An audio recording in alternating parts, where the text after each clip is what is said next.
Também daqui a 6 minutos vai cair o link, né? Mas tudo bem.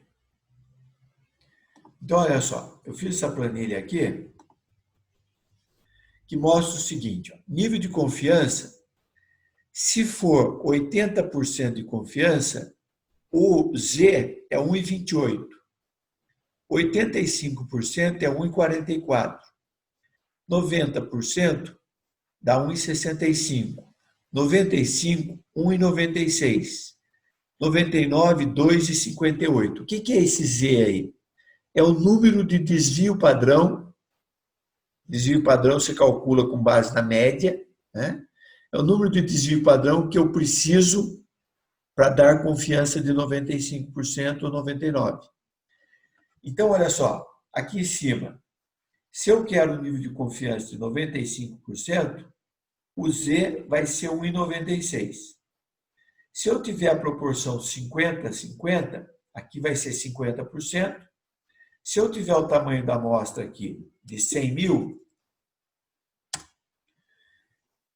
e eu tiver um erro de 4%, vai dar 597 o tamanho da amostra. Se a gente for para aquela simplificação, que é quando for maior ou igual a 100 mil, é 1 dividido pelo erro ao quadrado, 1 dividido por 0,04 ao quadrado, dava 625, que aproxima os dois valores quando eu tenho aqui 95% de nível de serviço e 50-50. E olha só, se eu vario aqui o erro, opa, esse número aqui tem que ser aqui em cima, isso. Se eu vario o erro para 2%, ó, 2.345 pela fórmula, 2.500 pela simplificação. Se eu pôr 5% aqui, 383 pela fórmula, a simplificação dá 400. A simplificação sempre dá um pouquinho a mais do que pela fórmula. Tá? Que simplificação? Aqui eu coloquei nessa fórmula um C, né? Então, se o N for maior ou igual a 100 mil, eu faço esse resultado sendo 1 dividido pelo E ao quadrado. Caso contrário, é aquela fórmula em que primeiro eu faço 1 sobre E ao quadrado, aí o resultado eu multiplico pelo tamanho da amostra, da população, e divido pela soma. Então, aqui eu já estou fazendo a correção. Se eu venho aqui e coloco 1.000, que é menos do que 900, do que 100 mil, se eu coloco 1.000, olha o que acontece. Pela fórmula completa, dá 278, pela simplificação, 286. Né? Se a gente colocar 4% aqui, vai dar o valor do exemplo que nós fizemos em sala de aula, que se vocês... eu vou voltar daqui a pouco para a apresentação, vou voltar agora. Se a gente voltar para a apresentação, aqui, olha lá, o exemplo que nós fizemos é, se for maior ou igual a 100 mil, a simplificação para erro de 4% dava 625.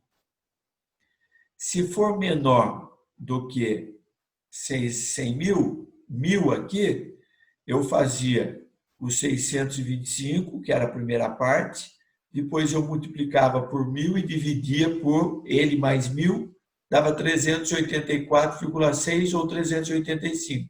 Se a gente for na planilha, né? 385 para 1.000, vamos ver. Na planilha, 385 para 1.000, na simplificação, e 375 pela fórmula. Então, quando vocês forem fazer uma pesquisa, para não precisar fazer essa fórmula enorme aqui, certo? A simplificação serve quando a proporção for 50-50 e o nível de serviço for 95. Olha o que acontece quando eu mudo o nível de serviço para 99 aqui. esse número vai passar a ser 2,58. E olha só, pela fórmula da 510 e pela simplificação 385. Por quê? Porque a simplificação não leva em consideração o nível de confiança desejado. Ela foi uma simplificação dessa fórmula maior aqui, fixando o valor do Z. Então, quando eu fixo o valor do Z aqui embaixo, fixo aqui em cima, há uma simplificação da fórmula.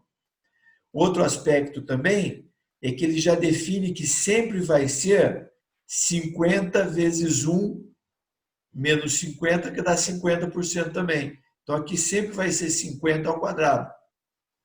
Então, olha só, quando eu vario o nível de serviço aqui de confiança, não, ele quebra a minha proximidade da fórmula simplificada e da fórmula completa.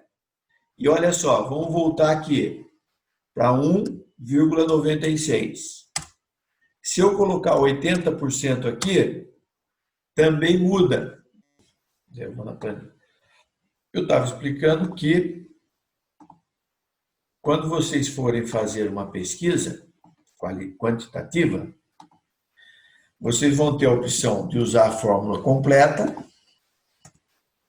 que é essa aqui, ou para caso específico em que eu tenho nível de confiança de 95%, ou seja, toda vez que acontecer, 95% vai estar dentro desses casos. E a proporção 50-50, eu posso simplificar a fórmula para, quando for a amostra, a população maior que 100 mil, 1 sobre o erro ao quadrado. E, se for a população menor que 100 mil, eu tenho duas etapas. Na primeira é 1 sobre erro ao quadrado, e a segunda eu multiplico o valor que eu encontrei na primeira pela população e divido pela soma dos dois. Eu estava mostrando que eu fiz uma planilha aqui, então, que me permite calcular isso. Então, olha só, quando eu fixo o nível de confiança em 95 e a proporção é 50%, 50%, o resultado da fórmula completa e da fórmula simplificada é muito próximo. A simplificada sempre vai ser um pouco maior, né? Se eu mudar aqui, ó, para 12 mil a população, 572 pela fórmula, 594 pela simplificação. Se eu mudar aqui para 99 mil, 597 pela fórmula, 621 pela aproximação. Agora, olha o que acontece. Vamos pôr aqui os 100 mil que a gente está acompanhando, que é o limite. Se eu mudar a proporção aqui para 80-20, o cálculo da fórmula completa cai para 383. Por que caiu bastante assim? Porque 80-20 é uma tendência do resultado ser mais para um lado do que para outro das coisas. Certo? Então, é como numa proporção em que 20% das pessoas, por exemplo, prefere ou influencia 80% do resultado, dá 80-20. Tá? Só que a fórmula simplificada, assim como não leva em consideração o nível de confiança, também não leva em consideração o nível de proporção. Ela funciona quando a proporção é 50-50. Certo? Então, olha só, essa planilha, se você está fazendo alguma coisa, não tem muito tempo e tal, é só lembrar que eu vou fazer a fórmula simplificada. Eu vou disponibilizar essa planilha, né, para vocês. E aí, por aqui, vocês vêm e podem calcular o tamanho da sua amostra pela fórmula, porque é só mudar aqui, né? Se eu tiver nível de confiança de 85%, dá 1,44. Proporção 50, 50, 80, 20, aí precisa ter o conhecimento do mercado para definir o 80, 20. Normalmente é 50, 50 mesmo. E eu posso mudar o nível de erro aqui para 3%, e eu vou ter aqui, né, calculado 573. Aí, como eu mexi no nível de confiança, não dá para usar o da fórmula. Sempre que tiver diferença entre os dois, usa a fórmula, que a fórmula sempre vai dar certo. Tá? Mas ela só aproxima quando aqui é 1,96, que é o padrão de simplificação da fórmula completa para chegar a essa fórmula simplificada aqui. Ok? Alguém tem dúvida? Sim? Não? Senhores? Professor, eu tenho uma dúvida. Essa tabela do Excel o senhor vai enviar para a gente? Eu já vou colocar agora aqui enviando pelo próprio Zoom. Era isso. Eu tinha que fechar a planilha para poder mandar. Então, já mandei para vocês a planilha aí. Não sei se já receberam. Já?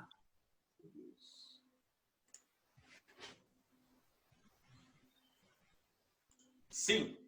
Sim. Então, essa planilha, então, vocês mudam os parâmetros. A primeira linha com resultado é da fórmula completa. A segundo resultado ali é da fórmula simplificada, que só funciona quando eu estou trabalhando com nível de confiança de 95% e proporção de 50 a 50, certo? Se for trabalhar com nível de confiança diferente, com proporção diferente, aí é melhor usar a planilha completa, a fórmula completa, por isso que eu fiz a planilha para disponibilizar para vocês. Ok? Então, só como exemplo, o grupo do Vinícius apresentou aí o trabalho deles para o colégio e, se não me engano, a população da classe que se encaixa para estudar no colégio tem 12.500 famílias. Se não me engano, é isso. Tá certo? Então, com 12.500 famílias, eu posso entrar lá naquela planilha e calcular o tamanho da amostra que eu deveria fazer a pesquisa para ter um nível de confiança de 95%, um erro de 3 ou 4 ou 5%.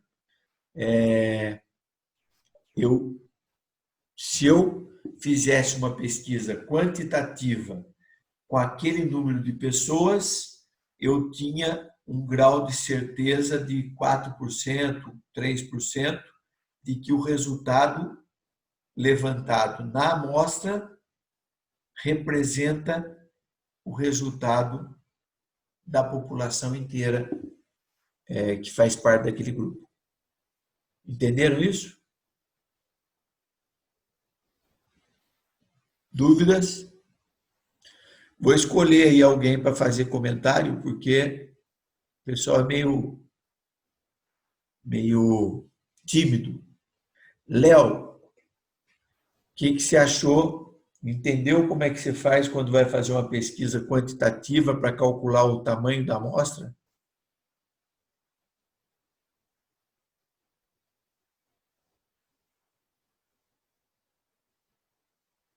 Léo?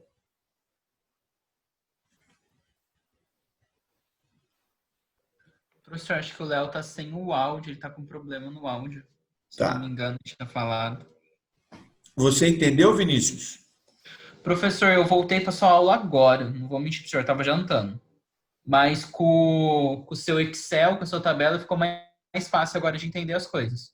Tá. O importante, o cálculo usa a planilha. O importante é vocês entenderem. Ó. Vou fazer uma pesquisa. O caso que vocês apresentaram para mim, que eu acho que é 12.500 famílias que se enquadram no perfil para ter filho estudando no colégio, essa é a população.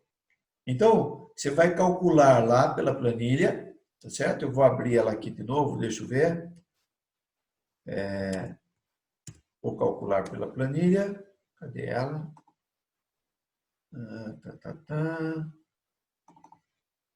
Aqui. Olha lá. Vou compartilhar aqui de novo.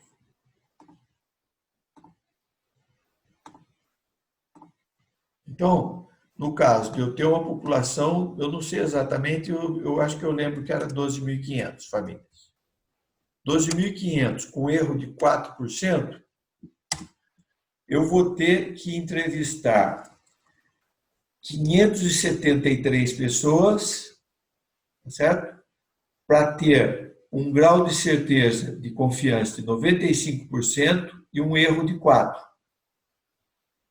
com a proporção 50-50, que é a simplificação, certo? Já, se eu achar que é 80-20, cai bastante essa pesquisa aqui. Só que, para chegar a 80-20, precisa conhecer o mercado melhor. Tá? Então, olha só, se vocês pesquisarem aleatoriamente, dentro daquele grupo de 12.500 famílias que se enquadram no perfil que vocês traçaram, conseguir entrevistar 573 pessoas dessas 12.000 famílias. Aleatório. O resultado da sua pesquisa quantitativa vai ser representação da população com erro de 4%. Então, ó, tantos por cento dos entrevistados acham que o aluno precisa, sei lá o quê. Ou ele vai se sentir mais estimulado a estudar se ele fizer isso, isso, isso. Esse número, ele representa o todo. Se for conversar com todo mundo, a chance de dar esse resultado é a mesma com variação de 4%. Se você chegou a 25% das pessoas pensam assim, de 21% a 29% pensa assim. Tá certo? Então, a pesquisa quantitativa tem essa característica de eu levar em consideração o nível de confiança e o erro que eu pretendo ter, que eu gostaria de ter na minha amostra. Eu posso melhorar o erro? Posso. Só que se eu vier aqui falar que é 2%, eu tenho que entrevistar 1/6 dos 12.500 famílias, que são 2.000 famílias, para dizer que o erro é 2%. Ele cresce exponencialmente. Se eu vier aqui colocar 1%, eu tenho que entrevistar praticamente a metade das pessoas para ter um nível de confiança de 95% e um erro de 1%. Tá? Por isso que, por exemplo, Taubaté, vamos dar um exemplo de eleições. Taubaté tem 185 mil eleitores, se não me engano. Quando eu coloco um erro de 2%, eu tenho que entrevistar 2.000 pessoas. Então, as empresas de pesquisa colocam como meta entrevistar 2.000, 1.500, 2.500 pessoas, de tal forma que, com isso, ele tem aqui um erro de 2%. Se eu colocar 3%, 1.000 pessoas. Então, na próxima eleição, se eu entrevistar 1.000 pessoas aleatoriamente, eleitores, que os 185 mil são eleitores. Dentre os eleitores de Taubaté, se eu entrevistar 1.000 pessoas, o resultado que eu encontrar vai ser representativo em 95% do nível de confiança e com erro de 3%. Beleza? Sim. Você fala, poxa, professor, mas quando que eu vou usar isso? Como eu falei, se vocês fizerem TCC com pesquisa quantitativa, vão ter que fazer isso. E provavelmente vão ter que pedir ajuda para mim ou para outro professor que dá essa área. Eu acho que quem dava era a Ellen, se não me engano. Né? Agora, fora disso, qual a chance de vocês trabalharem com essa atividade? Grande chance, se vocês gostarem desse tipo de coisa, pesquisa, irem trabalhar no órgão de pesquisa. Né? Vou trabalhar no IBOP, vou trabalhar na, sei lá, qualquer outro aí. O nome que vem na cabeça da gente é IBOP. Ou vou trabalhar numa empresa de pesquisa. No caso de IBOP, é pesquisa em geral, não é voltada a mercado. Como vocês são publicitários, vocês podem trabalhar, por exemplo, na Nielsen, que é uma empresa de pesquisa de mercado voltada para publicidade, propaganda, marketing, assim por diante. O Léo fez uma colocação aqui. Entendido, professor, mas o local de coleta da amostra influencia também, né? Seria necessário entrevistar 1.000 pessoas divididos em outros lugares ou um centro municipal serve? Então, para isso aí, Léo, se a gente lembrar aqui da aula passada, vamos voltar na apresentação aqui. Na apresentação da semana passada, nós vimos o seguinte, que eu tenho várias técnicas de amostragem. Então, amostragem não probabilística, a probabilística, certo? Então, até um exemplo aqui. Vou fazer uma pesquisa quantitativa, bola de neve. Poxa, eu não sei o exemplo que é dado aqui, eu não sei quem são os jipeiros do Vale do Paraíba. Não sei quem são. Então, como é que eu levantar isso? É difícil. Como é uma pesquisa voltada para jipeiro, eu posso ir lá, conheço 5 jipeiros, faço a entrevista com eles e daí peço para cada um deles indicar 5, 10 pessoas do contato dele, que são jipeiros, porque os jipeiros se conhecem. Aí, se 5 iniciais indicarem 5 cada um, eu já tenho mais 25 pessoas para entrevistar. Se essas 25 indicarem outras 5, eu tenho 125 pessoas para entrevistar. Então, eu tive 5 na primeira, mais 25, 30, mais 125, 150, tá certo? Se esses 125 indicarem mais 5, eu tenho 600 e tantas pessoas. E aí, vai dar um total nessa soma toda aí de 700, 800 pessoas. Pô, todos jipeiros.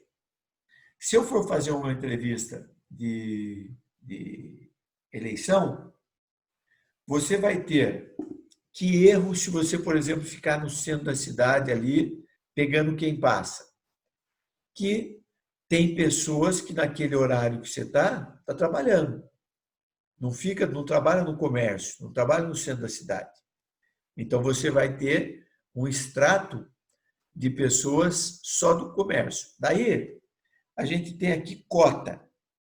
Né? O que é cota? Então, eu vejo o seguinte, que na população de Taubaté, 185 mil pessoas, tem 90 mil mulheres, 95 mil mulheres e 90 mil homens. Vamos dar um exemplo. Ok? E tenho, dentre as mulheres, desses 95 mil mulheres, metade trabalha e metade não trabalha. Metade é uma parte, um percentual é de mulheres aposentadas. Então, com base numa distribuição de cotas da sua população, você pode estabelecer que você vai fazer o seguinte, na mesma proporção das cotas, você vai ter entrevista. Então, tantos por cento trabalha no comércio e tanto trabalha na indústria. Então, se eu tiver uma amostra de 500 pessoas, Eu vou entrevistar 500 no centro da cidade, que é do comércio. E tenho que ir na casa das pessoas, nos bairros, tentar entrevistar quem trabalha na indústria. Está entendendo? Então, tem vários nuances que você tem que construir na hora que você for fazer o seu grupo de pesquisa. Né? Quantos velhos? Quantos jovens? Quantos na meia idade? Quantas mulheres? Quantos homens? Quantos que trabalham no comércio? Quantos trabalham na indústria? Tudo isso define cota que depois você vai pegar lá. Se você tem que entrevistar 1000 pessoas, você vai ter lá 200 vão ser mulheres que trabalham no comércio, 200 vão ser homens que trabalham na indústria, sei lá, 100 vão ser pessoas acima de 60 anos de idade, 200 vão ser assim. Então, você vai e foca os grupos de pesquisa que você tem para buscar aleatoriamente pessoas com aquelas características para completar o perfil da sua amostra. Entendeu, Léo?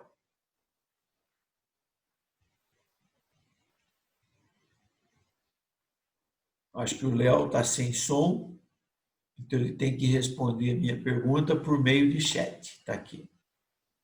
Entendi. Ok. Então, por isso que tem que ler essas técnicas aqui, né, que são esses slides da aula passada, e ir construindo o seu modelo. Aqui eu não conheço muita pessoa, então eu vou usar bola de neve. Aqui eu sei que a população tem essa divisão, vou usar cota. E aí as cotas, tipo bola de neve e tal, vai ter que atingir o número de entrevistados que você calculou por meio dessas fórmulas aqui ou da planilha que eu mandei para vocês. Professor, tem uma pergunta. Pode fazer. Como eu poderia identificar esse tipo de população para fazer esse tipo de teste? Eu não entendi a pergunta. Não entendi o que você falou. Você falou que, determinados tipos de população você usa tal tipo de amostra. Como é que eu poderia determinar esse tipo de população para fazer o tal tipo de amostra? Então, você tem que conhecer.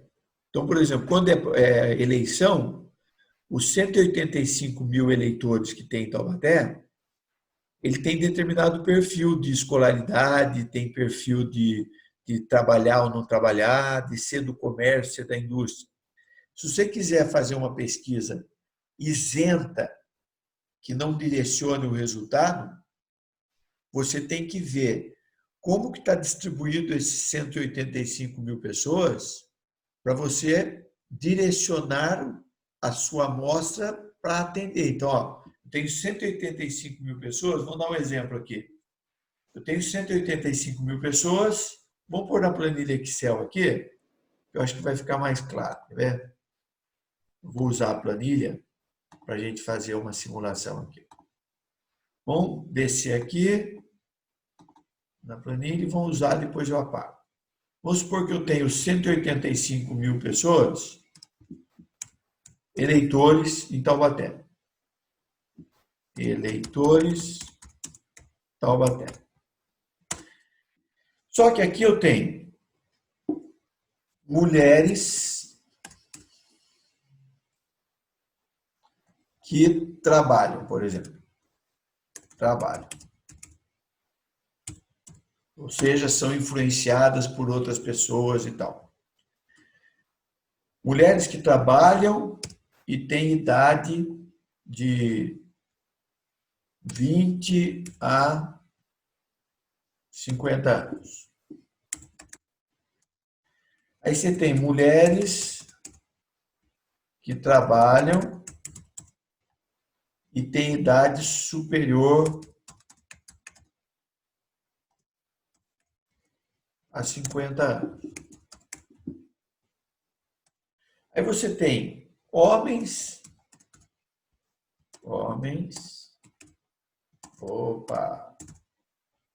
que trabalham de 20 a 50 anos. Deixa eu copiar para baixo, porque eu vou aqui, vou colocar aqui. Mulheres que não trabalham. E aí, homens de 20 a tanto, homens trabalham superior a 50 anos e homens não trabalham. A soma aqui tem que dar 185. Nós sabemos que mulher é um pouco mais do que homem. Então, vamos dizer que é 95 mil mulher, 90 mil homem. Então, vamos supor que desses 95 mil, eu tenho aqui que dos eleitores, a maior parte está entre 20 e 50 anos. Então, aqui eu tenho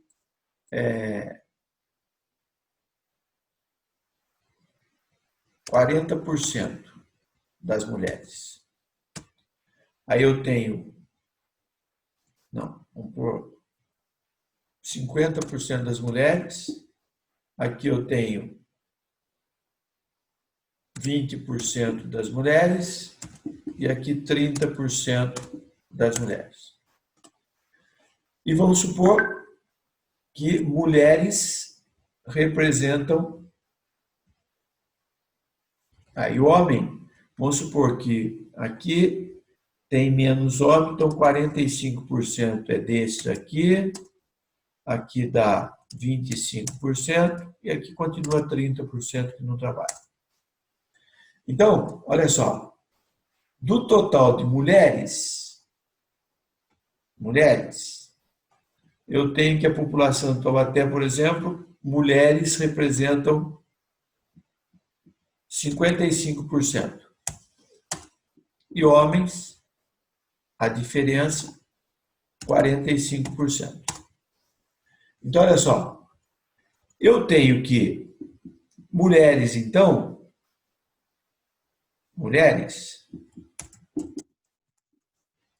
vai ser, vamos fazer assim, vamos por aqui para cima. Aqui. Mulheres vai ser igual a 185 vezes 55%. E homens vai ser a diferença. Isso aqui menos isso. Que é a mesma coisa que eu calcular isso aqui vezes 45%, tem que bater. Bateu. Agora, eu sei que as mulheres, 50% delas, isso vezes 50%, trabalho e tem idade de 20 a 50. Que das mulheres, 20% trabalho e tem mais de 50 anos. E das mulheres, 30% não trabalham. Os homens, eu sei que 45% tem idade de 20 a 50 e trabalham. 25% aqui. E 30% está aqui. Olha só, se eu pegar a soma aqui, ó, essa soma tem que dar 185, está aqui embaixo. Essa soma aqui também tem que dar 185, está aqui embaixo. Se eu somar esses três aqui, tem que dar o 101. Se eu somar esses três aqui, tem que dar o 101. Então, olha o que acontece. Se eu for agora ver o percentual do total que cada um representa, eu vou chegar ao quê? Que mulheres que trabalham do total vai ser dado por esse valor aqui, dividido por esse. Isso aqui em porcentagem dá 27, 28%. Esse aqui vai ser esse aqui dividido pelo total. Tá? 11%. Aqui vai ser esse valor dividido pelo total, dá 16,5%, ou 17 arredondando. Aqui vai ser esse aqui dividido por esse. Dá 20% do total. Aqui é esse dividido por esse. 11%. E aqui vai ser esse dividido por esse. Olha só, eu cheguei na proporção da população, que é do total da população. Do total dos 185 mil eleitores, 28% são mulheres e trabalham e têm 20 a 50 anos. 11% aqui, tá. Aí eu chego que, pelo cálculo lá de amostra, para 12.500 pessoas, com aquele erro que nós colocamos de 3%, se não me engano, eu vou ter que entrevistar 1.000 pessoas. Se eu tenho que entrevistar 1.000 pessoas, então olha só, esse aqui vai ser igual a esse vezes percentagem. 275 da minha amostra tem que ser de mulheres que trabalham. 275 mulheres de 20 a 50 anos que trabalham. 110 pessoas têm que ser mulheres que trabalham e têm mais de 50 anos. 165 mulheres que não trabalham. Dona de casa, não trabalham. Aposentado. 203 tem que ser homem que trabalha e tem idade entre 20 e 50 anos. 113 tem que ser homem que trabalha com idade superior a 50 e 135 homem que não trabalha. Aposentado ou é jovem ainda, é estudante, sei lá, não trabalha. Então, olha só, eu, sabendo qual é a distribuição daquela classificação que eu fiz, que é importante para definir influência de terceiros, maior esclarecimento e tal, né? Eu defini esses critérios. Aí eu vou, dado o cálculo que eu fiz pela fórmula lá do tamanho da amostra, eu vou dividir as 1.000 pessoas para a soma que tem que dar 1.000, aqui embaixo, ó. Vou dividir proporcionalmente as cotas para que eu tenha representatividade. Aqui eu simplifiquei, né? Eu não levei em consideração nível de escolaridade das pessoas, tal. Aí, o órgão de pesquisa, ele já tem teste que ele fez para definir como é que está distribuída a população brasileira. Então, ele já tem aqui o que ele quer em termos de estratificação, e se a gente olhar numa pesquisa política, né, entrar lá no site e ver todos os estratos que eles tiram por escolaridade, tira por idade, tira por um monte de coisa. Por quê? Ele já definiu o perfil da população brasileira nos diversos pedaços que interessa, e à medida que calcula a amostra, ele simplesmente coloca a amostra e já calcula para aquela região quantas pessoas de cada perfil tem que ser entrevistada. Entendeu? Então, o grande segredo da empresa de pesquisa é definir isso aqui, ó. No caso de eleição, é isso.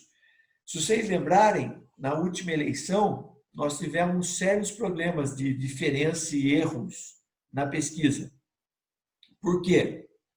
Porque a mídia social, as redes sociais, ela muda tudo. Vocês estão vendo na área de marketing que muda tudo as mídias sociais. E os órgãos de pesquisa de eleição, eles estavam acostumados a trabalhar com esse modelo aqui, ó, já consolidado ao longo do tempo.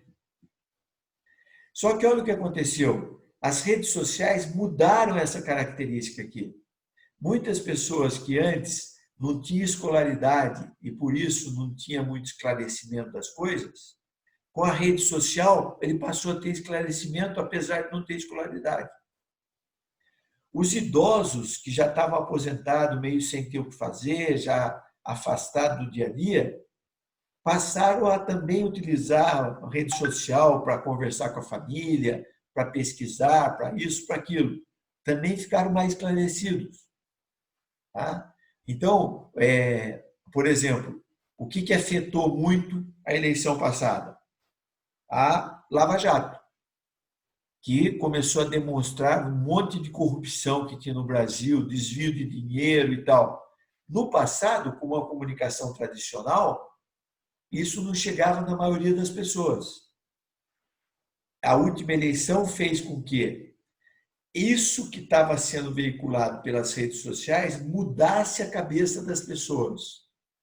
E o órgão de pesquisa não mudou essas características aqui. Ele continuou definindo o percentual de cada grupo do mesmo jeito que ele definia antes.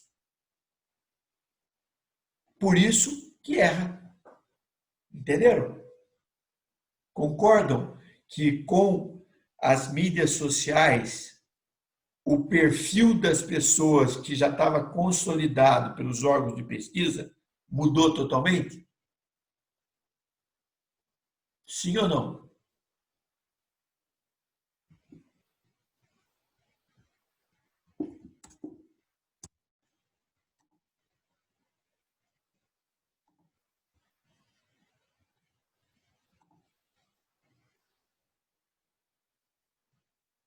O que você acha de Cico? Mudou ou não?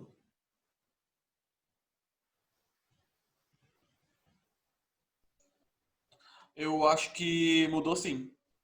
Então, essa é uma das grandes explicações que mostra o seguinte: não é que o centro de pesquisa estava vendido, que estava querendo apresentar uma coisa diferente da realidade. Esses caras só ganham dinheiro se o nível de erro dele for pequeno. Então, eles perderam muita confiabilidade porque o número que eles previam para o Rio de Janeiro foi absurdo. O tal de Witzel tinha 1% de intenção de voto 2 semanas antes da eleição. E, de repente, o cara ganha a eleição. Fala, pô, os caras não estavam antenados, quiseram direcionar para que os caciques de sempre ganhassem? Não. Uma explicação é essa. Eles tinham aquela distribuição percentual da população do Rio de Janeiro consolidada ao longo do tempo. Só que mudou. As redes sociais influenciaram para mudar a característica das pessoas do Rio. E por conta disso, eles erraram muito. Então, pessoal, continuando aí, com essa mudança imposta pelas redes sociais, nós entramos numa nova fase aí, né? Ao invés de você ter pessoas que trabalham, não trabalham, com escolaridade, sem escolaridade, provavelmente o novo extrato social vai estar associado a tipo coisa assim, pessoas que utilizam rede social durante pelo menos 5 horas por dia. Pessoas que não usam rede social. Por quê? Porque a influência da rede social sobre a cabeça das pessoas, né, ela é significativa. Então, o desafio para os órgãos de pesquisa nas próximas eleições ou das empresas que fazem pesquisa de mercado, né, elas têm o desafio de reconstruir o extrato de distribuição significativa da população que ela pretende pesquisar, significativa em termos de segmentos. Que segmentos serão, que são outros, diferentes do passado, e quantas pessoas fazem parte de cada um desses segmentos. Porque se eu errar na distribuição da minha população em relação ao extrato, posso errar totalmente. Imagina, acho que alguém que perguntou sobre esse assunto falou, poxa, eu tenho que pegar as 1.000 pessoas, não dá para ir no centro da cidade fazer pesquisa. Qual o erro, se for uma pesquisa de eleições, por exemplo? Eu vou no centro da cidade fazer pesquisa durante o dia. Fico na praça, todo mundo que passa eu abordo. Pô, se eu não estiver ali perguntando se usa rede social, se tem escolaridade, se trabalha, se isso, porque com essas perguntas iniciais, você separa cada entrevistado dentro do seu grupo. E aí, pode até fazer o dia inteiro lá. Ó, entrevistei já 1.000 pessoas. Aí, a empresa vai ver, não, as 1.000 pessoas, faltaram os 20% aí de pessoas que trabalham e que não sei o quê. Aí você tem que voltar e fazer nova pesquisa. Por isso que os órgãos de pesquisa falam assim, ó, foram entrevistadas 2.000 pessoas no período de tal a tal. Porque eles vão, fazem a primeira pesquisa, aí não deu, ele volta para buscar completar aquele perfil que ele não tinha conseguido antes. E ele vai completando, às vezes ultrapassa as 1.000 pessoas e tal, para chegar no perfil que ele precisa. Só que perfil que ele definiu? Com base no histórico que ele tinha de resultado. Quando mudou o perfil, tem que mudar essa base. E como é que você muda a base se está tudo sendo construído ainda? Então, os órgãos de pesquisa tomaram um baile dessas características. E provavelmente estão tomando um baile nas pesquisas de mercado que estão fazendo. Porque sofre a mesma influência das redes sociais. Ok? Se tiver dúvida, levanta a mão aí e vamos tocar. Se não, vamos em frente aqui que nós temos mais coisa para ver. Tendo falado em cálculo de tamanho de amostra e tal, nós precisamos entrar aqui agora em elaboração de questionário. Tá? Nós não vamos conseguir falar tudo sobre isso, porque tem manuais aí, o próprio Google Forms mostra isso, né? Você tem vários tipos de questionário que você pode construir. Primeiro, ó, vamos voltar em pesquisa eleitoral, que ela é sempre muito rica, como eu já falei, na aplicação dos conceitos de marketing. Na pesquisa eleitoral, você tem resultados diferentes se você, por exemplo, chegar com uma pergunta aberta e falar assim, ó, se você fosse votar hoje, em quem você votaria para prefeito, por exemplo? Aí, tem gente que não vai lembrar de ninguém. Não é politizado, não está ainda perto da eleição, então a pessoa não está nem interessada nisso e tal. Alguns vão responder, outros não. Então, que conclusão você tira quando você faz uma pesquisa dessa? Primeiro, quem está na cabeça das pessoas? Quantos por cento das pessoas não está nem aí com política e não lembra de nenhum nome? Quem fala de nomes que são totalmente fora da possibilidade de ser candidato, mas é espontâneo, é o chamado pesquisa espontânea. Isso vale para o mercado também. Então, tem uma fala, logo lá, 30 anos, 20 e poucos anos, quando eu estudei marketing, que falava em market share, participação de mercado. E marketing brand share, que é as marcas que estão mais bem posicionadas na cabeça das pessoas. E daí eu lembro que teve uma aula em que o professor disse o seguinte, ó, por que você tem que massificar com propaganda? Porque está provado que o cérebro humano só consegue armazenar, o cérebro da pessoa média, né? Tem pessoas que são excepcionais, mas a média, as pessoas só conseguem guardar 5 ou 6 marcas por produto. Então, na hora de comprar, ela vai lembrar, vai conhecer uma daquelas que está dentro do cérebro dela. Então, quem mais fizer propaganda da marca vai estar mais presente na cabeça das pessoas e vai ter mais chance de vender. Então, os publicitários e o pessoal de mídia trabalhava as marcas mais ricas, né? Trabalhava maciçamente em propaganda para fixar a marca na cabeça das pessoas. Daí tinha os líderes. Coca-Cola, líder. Hoje mudou, né? Hoje eu estava escutando lá que eu estava assistindo o jornal antes da aula, que o CNN 360, Debate 360, estava entre as 4 principais hashtag lá, sei lá, que nome que a moça falou, nas redes sociais. Então, o que antes era, a minha marca está na cabeça como primeiro lugar, né, na cabeça das pessoas, é Coca-Cola. Agora, muda a cada minuto.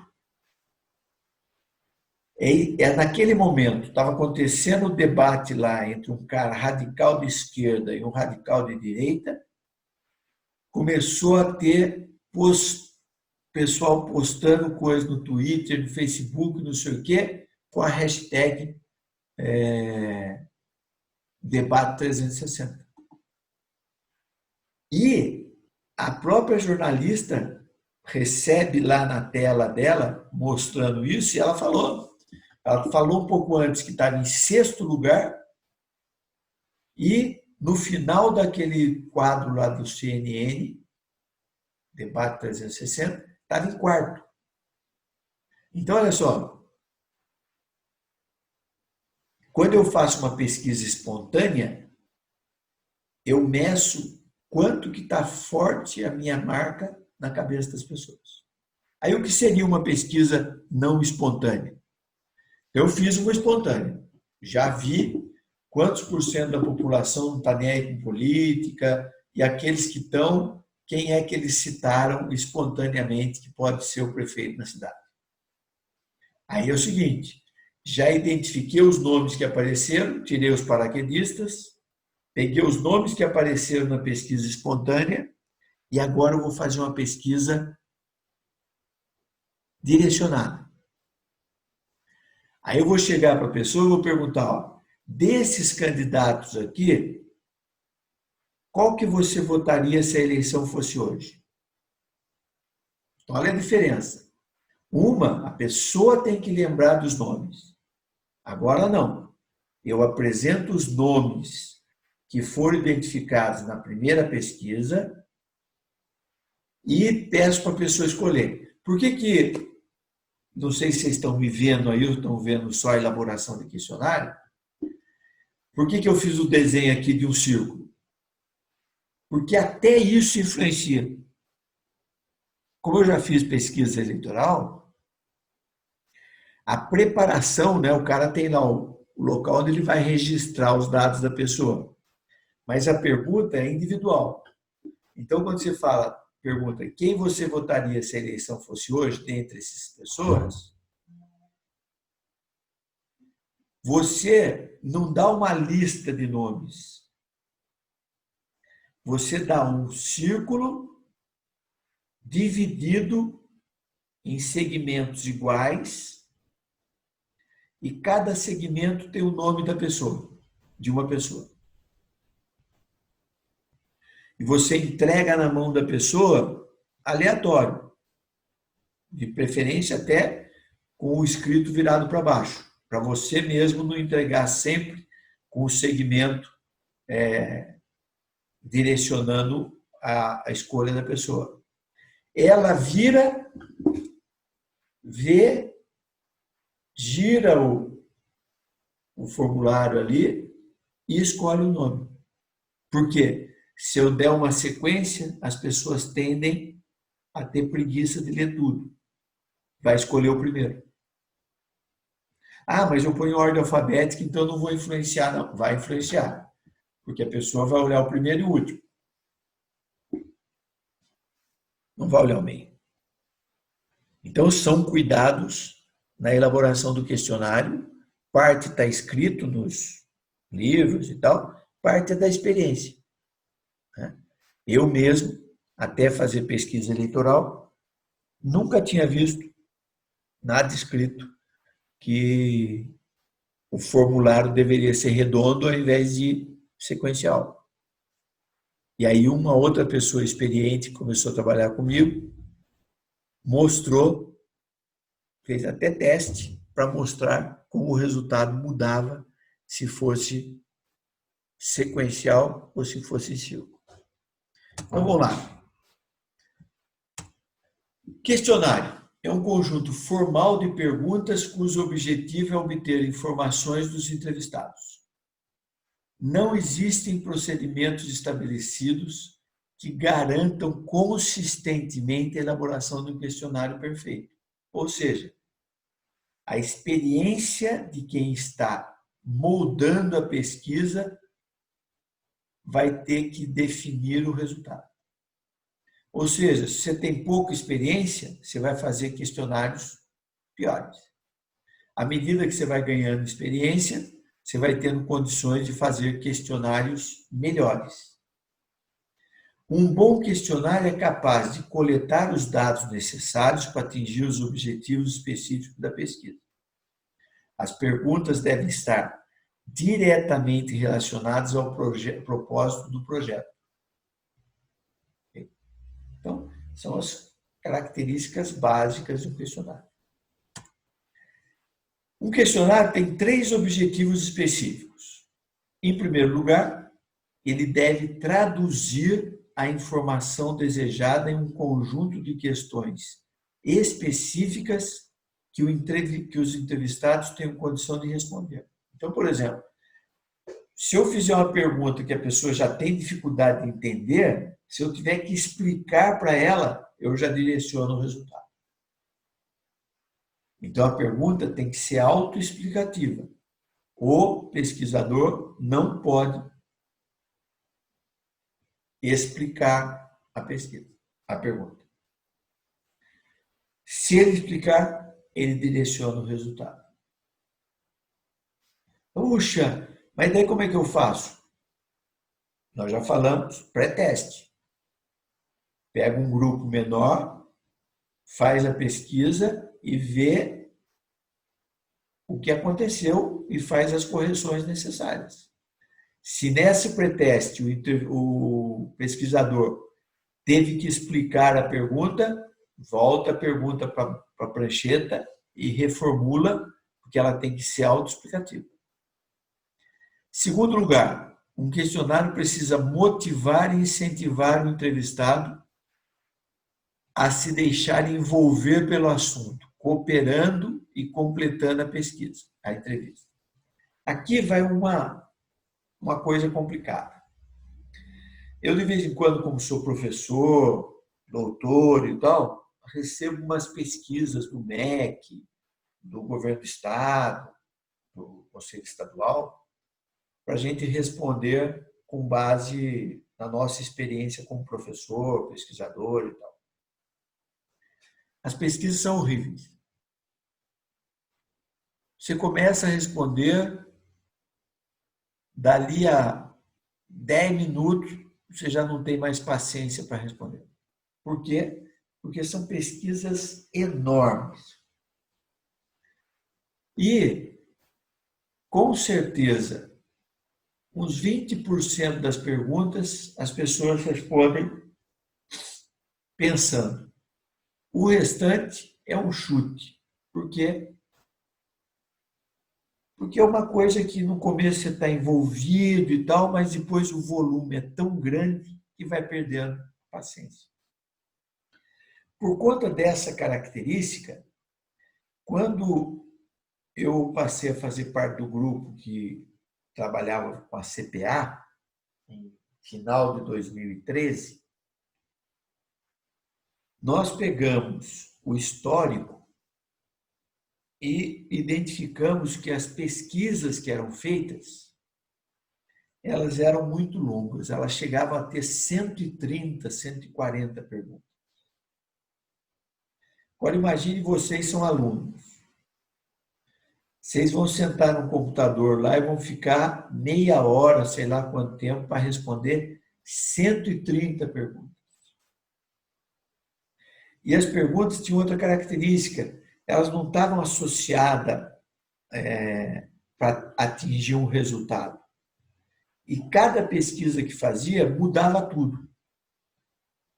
Então não tinha nem como comparar o resultado obtido numa pesquisa para outra. Com base nisso, nosso grupo avaliou que, primeiro, a gente tem que modernizar isso. Então, nós fomos pesquisar outras universidades e encontramos uma em Santa Catarina, que chama UDESC, Universidade Estadual de Santa Catarina, alguma coisa assim. E a UDESC tinha acabado de mudar a CPA dela e ela passou a fazer 30 perguntas, 25 perguntas. Aí nós estudamos o NPS, que nós já vimos aqui, e com base na experiência da UDESC, deles a justificativa para eles reduzirem foi a de que os questionários eram chutados, porque o pessoal não tinha paciência para responder 150 perguntas que eles tinham antes. Então, não podia passar de 30 perguntas, que, com alguma dedicação, a pessoa respondia em 5 minutos, não mais que isso. Que era o tempo que as pessoas estavam dispostas a dedicar a responder uma pesquisa. E, utilizando a metodologia do NPS, nós estabelecemos perguntas que não poderiam mudar ao longo do tempo. Ah, mas vai ficar 100 anos assim? Não. Mas para você ver resultados, você tem que fazer pelo menos 3, 4 anos, com pequenos ajustes na pergunta para corrigir um entendimento, alguma coisa assim. Certo? Só um minutinho.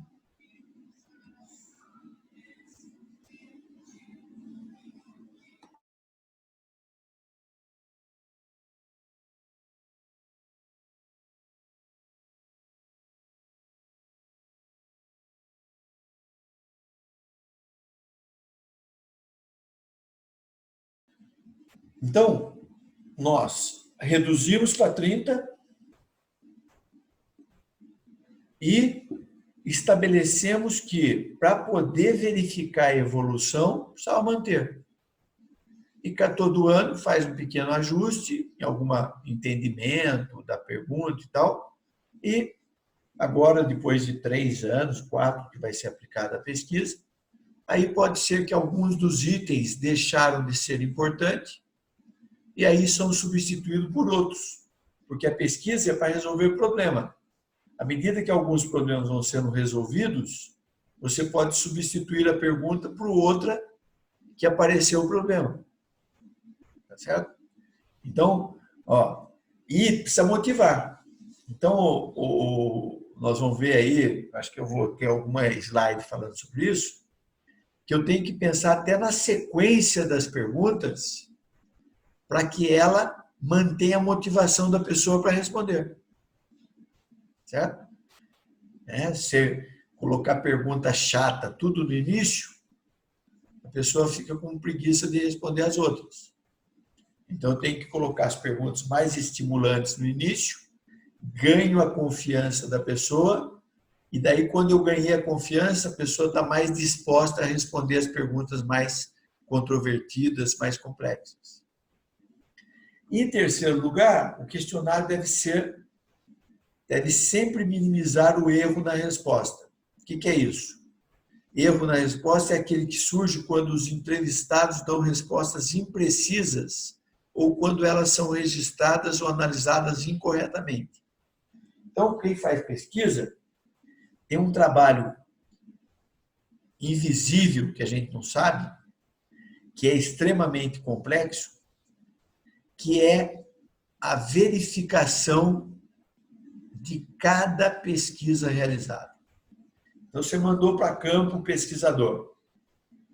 Ele vai preenchendo hoje em tablet, né, em celular e tal, ele vai preenchendo a pesquisa e essa base de dados vai entrando com a origem, dizendo, ó, o Arcione fez essa pesquisa aqui, cai lá para um analista, que é alguém que vai checar o resultado da pesquisa, não o resultado do resultado, mas se a pesquisa foi bem feita. E tem várias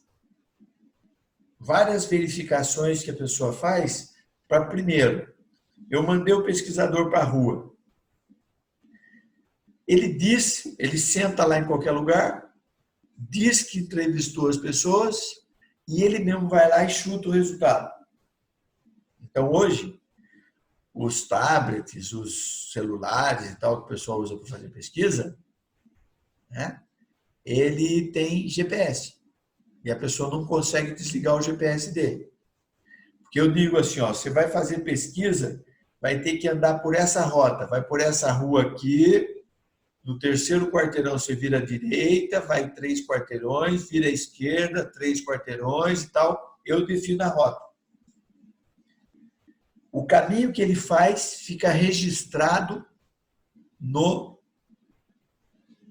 sistema e quem está analisando se a pessoa efetivamente fez a pesquisa, verifica se ele foi, quanto tempo ele parou em cada lugar que ele parou, sabe mais ou menos o tempo que leva para responder.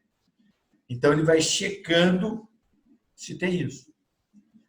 Aí ele vai e começa a ver o nível de resposta. Daí tem algumas checagens para verificar se a resposta está coerente de uma pessoa com a outra, ou se está tudo igual. Se tiver tudo igual, o cara está chutando mesmo. Se tiver muito diferente, ele também está chutando mesmo. Tudo isso, por quê? Porque eu tenho que filtrar para não deturpar os dados da pesquisa. Eu vi uma vez um estudo de uma empresa que estava fazendo pesquisa, em que cerca de 10 a 15% das pessoas entrevistadas, o relatório é descartado. Porque se tiver qualquer suspeita de que houve fraude da parte do entrevistador, do pesquisador, aquela pesquisa é descartada. E dependendo da concentração de descarte, o pesquisador é demitido. Certo? Por quê? Porque tem que ser aleatório, tem que ser isento, né? Apesar de eu registrar no tablet o que a pessoa respondeu, mas as perguntas vêm normalmente numa pasta, cada uma separada. Eu entrego na mão da pessoa, como eu falei, em círculo para ele não ser influenciado. A outra eu entrego de um jeito, a outra eu entrego de outro, para ele manusear. Aí a resposta dele eu anoto no sistema. Ok? Então, tudo isso faz com que a pesquisa seja uma coisa especializada e que só o tempo e a experiência, a dedicação, dar resultado. Você fez a pesquisa e ela deu o resultado real na prática, na hora que foi testar, aconteceu aquilo mesmo. Aí você vai ganhando confiança e vai melhorando a cada dia a estrutura da sua pesquisa. Ok?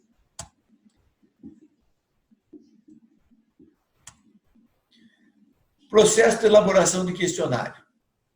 Então, aqui tem uma sequência de coisas. Primeira delas, especificar a informação que nós necessitamos. Então, é o projeto de pesquisa. quando a gente define o tema, define o problema. Então, isso tem que estar muito na cabeça e muitas vezes não é a mesma pessoa que faz o tema e o problema e que vai elaborar a pesquisa, o questionário. Então, tem que ser muito bem descrito no projeto o que você pretende com a pesquisa, porque a pessoa que vai elaborar as perguntas vai se basear no projeto, e não na cabeça de quem escreveu o projeto. No caso de vocês, como acadêmico, né, estudante, quando for fazer o TCC, vão fazer tudo, porque é o seu TCC. Mas se você for trabalhar numa empresa de pesquisa, já vai ser diferente. Se você for trabalhar numa agência e for contratar uma empresa para fazer a pesquisa, a empresa não vai ter os dados necessários para fazer o projeto de pesquisa. Ela tem equipe, tem conhecimento para fazer a coleta de dados e analisar os dados. Mas quem vai ter que elaborar o projeto, definindo o tema, o problema, o que se quer atingir com aquela pesquisa, é o contratante. Tá certo? Então, tem que ser muito bem escrito, porque eu tenho que especificar para quem vai elaborar o questionário o que a gente necessita. Especificar o tipo de método da entrevista. Então, nós vimos vários métodos lá atrás. Vou fazer por telefone, presencial, por carta. Como é que eu vou fazer isso? Porque isso vai influenciar o tipo de pergunta. Determinar, por exemplo, nesse caso, se eu estou fazendo por carta, não é?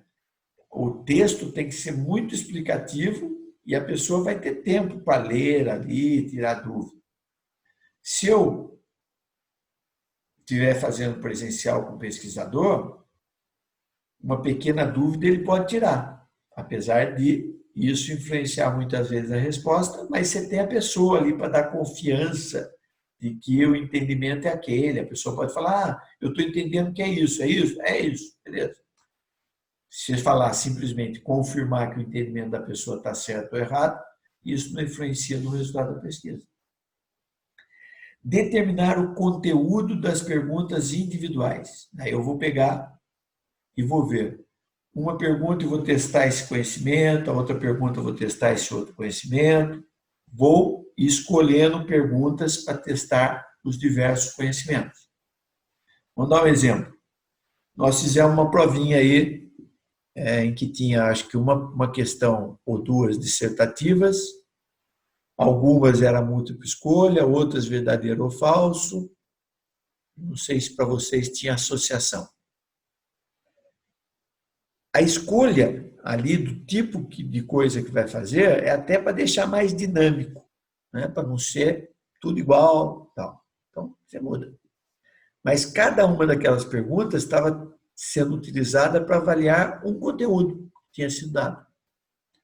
Então, dentro do projeto de pesquisa, o número de perguntas não pode ser muito, a pesquisa tem que ser rápida, e cada pergunta tem que ter um propósito de atingir um determinado objetivo definido no projeto de pesquisa. Planejar as questões de modo a superar a incapacidade ou a má vontade do entrevistado. A gente tem que partir do princípio que o entrevistado está fazendo um favor e nem sempre ele está disposto a ficar respondendo perguntas. Então, tem que estar preparado para esse mau humor aí de quem está respondendo perguntas. Decidir quanto à estrutura das questões. Como é que eu vou estruturar cada questão? Vai ser múltipla escolha, verdadeiro ou falso, preencher lacuna, como é que vai ser?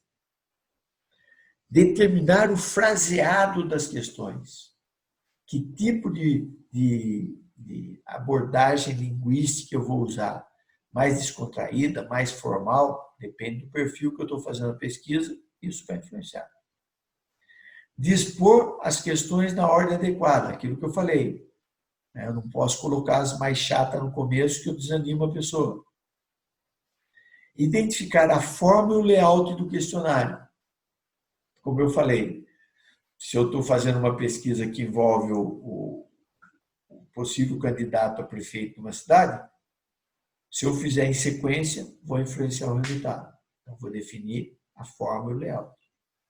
Reproduzir o questionário, eliminar os defeitos identificados por meio do pré-teste, tudo isso antes de efetivamente aplicar a pesquisa. Fatores que influenciam na elaboração do questionário. Escolha um método de entrevista. A escolha do método de entrevista também influencia na elaboração. Então, por exemplo, as entrevistas pessoais, o entrevistado vê o questionário e se posiciona face a face com o entrevistador. Nesse caso, é possível fazer perguntas mais complexas e variadas, pois é possível tirar dúvida, apesar daquele problema de, dependendo, o entrevistador influencia. No caso de uma entrevista por telefone, as questões devem ser mais breves e simples. Por quê? Porque eu estou fazendo a pergunta no telefone, se a pergunta for muito longa, a pessoa, quando chega no final, já não lembra mais o que você perguntou no começo. Então, tem que ser coisas mais simples. Se o questionário é por correio, as perguntas devem ser acompanhadas de instruções detalhadas, pelo fato de não contar com a presença de ninguém. A pessoa vai ler ali e, se ela não entendeu o que está acontecendo, o resultado não vai servir para nada. Uma vez especificada a informação que nós necessitamos e definido o tipo de método de pesquisa, o próximo passo consiste em determinar o conteúdo da pergunta. E aí, é necessário questionar-se: essa pergunta é mesmo necessária? Por quê? Eu já vi muito TCC aí, né, em que o pessoal coloca um monte de perguntas e se pergunta: por que você perguntou isso? O que você quer com isso? Ah, eu vi no outro, eu copiei. Então, normalmente, uma pesquisa tem algumas perguntas classificatórias, em que você vai classificar a que segmento do seu público aquela pessoa pertence. Então, por exemplo, idade, sexo, escolaridade, renda. Aquilo que está mudando, né? Se a pessoa utiliza ou não rede social, por quanto tempo. Eu nunca vi em pesquisa ainda, mas se for fazer uma pesquisa, tem que colocar isso. Porque essas são perguntas classificadoras. Cada pessoa, de acordo com o resultado dessas primeiras perguntas, vai para um grupo de pessoas para formar aquelas cotas que eu tenho que cumprir para o perfil. E aí, cada pergunta eu tenho que perguntar para mim mesmo. Responde alguma coisa? Precisa ficar ou não?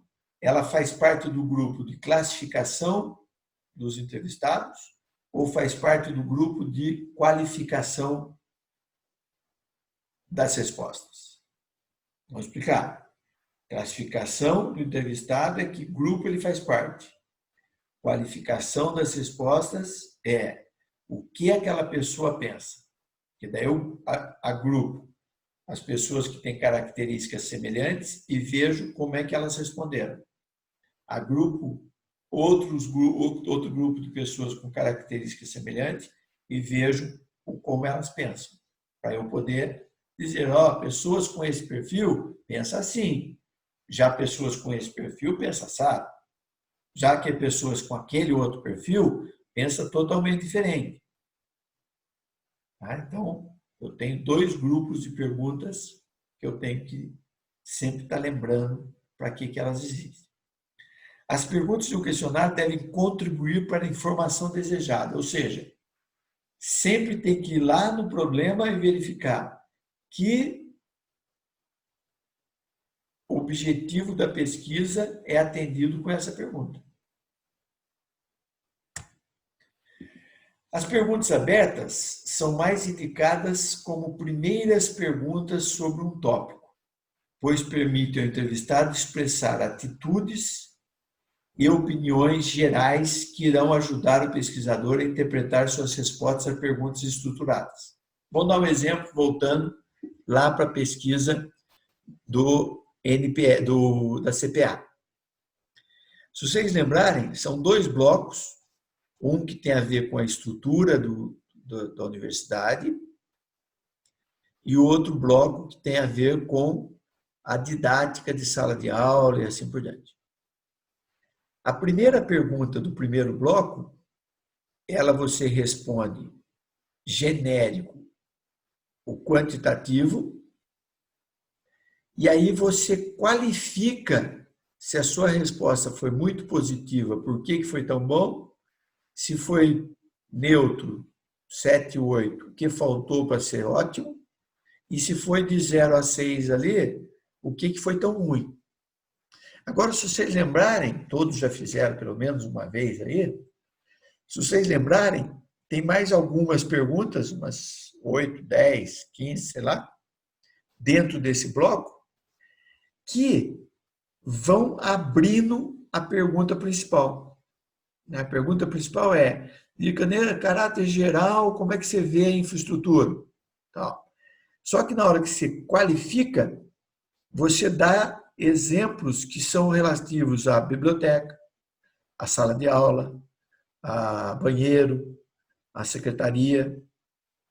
Então, apesar de nas outras perguntas só serem quantitativas, aquela resposta qualitativa lá em cima ajuda a identificar o qualificador das perguntas seguintes. Então, eu provoco no começo e depois, com aquela provocação, eu faço as perguntas que são estruturadas para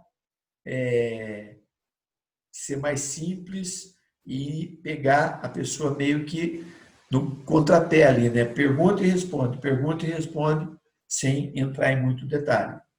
Então, as principais desvantagens dessas perguntas, aquelas abertas, é que a codificação das respostas consome mais tempo. Por isso que não dá para fazer todas as perguntas quantitativo e qualitativo.